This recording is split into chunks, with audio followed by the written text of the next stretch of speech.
All right. Shabbat shalom, everybody. What's today? Today is March the 8th. We on lesson 14. For those of you who might be viewing us on YouTube, trying to learn, we encourage you to learn. Proverb says, if you answer a matter before you hear it, it becomes foolishness unto you. I humbly want to make a suggestion. Please do not go up on this page and start answering questions if you have not looked at the lesson, if you have not listened to the lesson. I provide the test, and I also provide a link. We provide a link up here for you to actually listen to this test. You can actually take this course yourself. You can actually print these papers out, the courses themselves. When you come up on this page and you answer questions because you think you know what the answers are, and you're wrong, it misleads people because people say, yeah, that's right, that's right. What we want is we want the answers to the test. We want the answers to this lesson. We don't want opinions. We'll get opinions later when we talk about things in different areas or whatever. But when I give a question, it's a specific question for a specific test. So if you don't answer the specific question to the specific test, it's because you didn't take the test. So remember that. Always look at the test, answer the questions by what's on the test. If you don't agree with what's on the test, I understand. Nobody's going to agree on everything. But when you put answers up there, it leads people astray. So please keep that in mind. Okay, question number 1.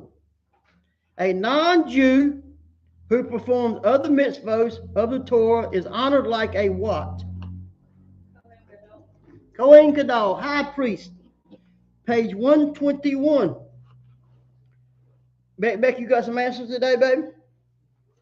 Okay. Well, you just let me know. Okay, number 2. Was circumcision a mitzvah given at Mount Sinai? Yes or no? No. Who guessed yes? Did anybody guess yes? Okay. The answer is no. And you'll find that on page 121. Number 3. A sign unto you is given unto who? Jews only, not Noahides. Page 117. Now, as we were going through the lesson today, I can't help it. It's just in me to teach, I guess. But I started writing something down. Let me ask you something. If this be true, that a sign given unto you only applies to the Jewish people, I'm sure some of y'all remember that in Luke chapter 2, they were told, and it shall be a sign unto you, you shall find the babe lying, wrapped in swaddling clothes, lying in the manger, right? So if a sign unto you is only to the Jewish people, who were they addressing? They would be addressing the Jewish people, okay? When we say if it's new, it's not true, and if it's true, it's not new, people say, y'all don't believe the Old Testament. It's not that y'all don't believe the New Testament. It's not that we don't believe there's some truth in the New Testament, but there has to be some truth in it, or nobody would read it if it was all lies. So it even, Apostle Paul says in 1 Corinthians chapter 1, verse 22 and 23, the Apostle Paul says the Jews require a sign, but the Greeks seek after wisdom. Is that true? If it be true that a sign unto you is to the Jews, what's Paul saying? He's saying that the Jews require a sign, but the Greeks seek after wisdom. Is everybody with me? So when you go over to the New Testament, you have to try to see what's real and what's fake about it. It's not that it's all bad. Okay. Number 4. What is the meaning of Exodus 31:13? Anybody? Shabbat was established as a day of rest and a covenant between Israel or the Jews and God. page 118. Okay. Number 5. Who says that rest means any kind of rest for any reason? Rashi, page 120. Number 6. A non-Jew who does the mitzvot of what receives what? That's right. What page you find it on, baby? 121. There you go. Number 7. What is goy a generic term for? Anyone who's not Jewish. Right, a non-Jew, page 117. Number 8. The Hebrew word for Shabbat may refer to what? There you go, keep going. Page 119. The Sabbath day, the seventh day, or any day upon which labor is prohibited by the Torah. 119. So some of the feasts are what's called high Sabbaths.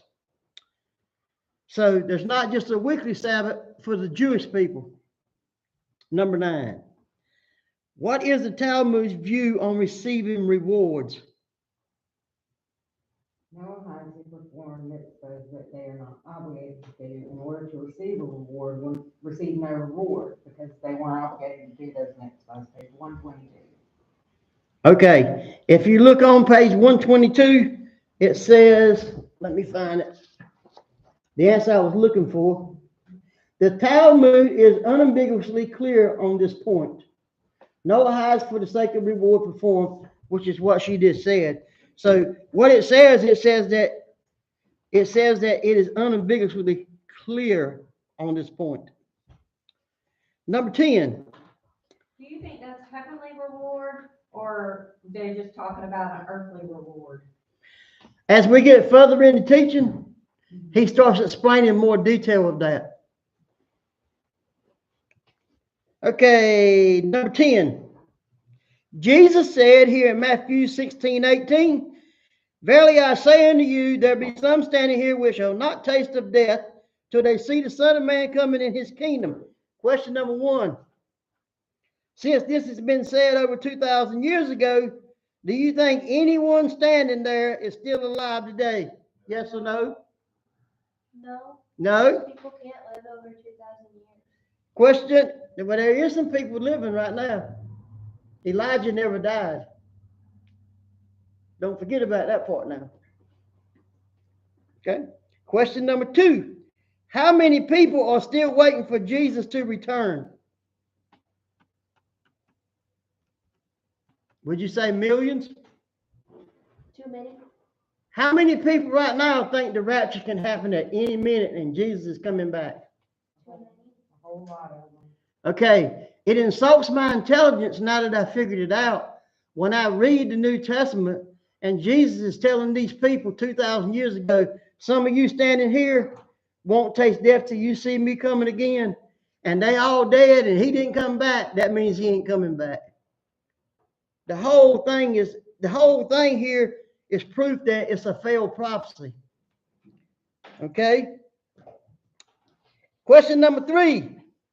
Is this a false narrative or a lie? Huh? Anybody got an answer for that? Yes? Okay, here's your bonus. If he did come back, it would not be the second coming, because according to their book, he's already came twice. First born of a virgin.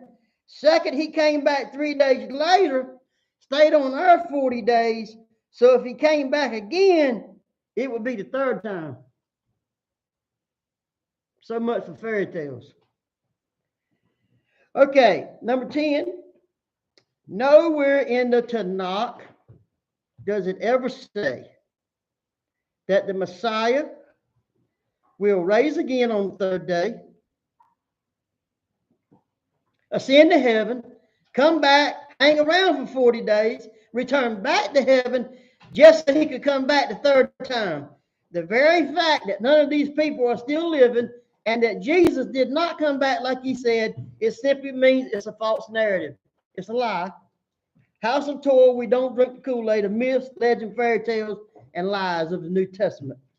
So, if you've been deceived by the New Testament, read it again, study it again, and you can see that it will highly insult your intelligence, that it doesn't seem to make any sense anywhere.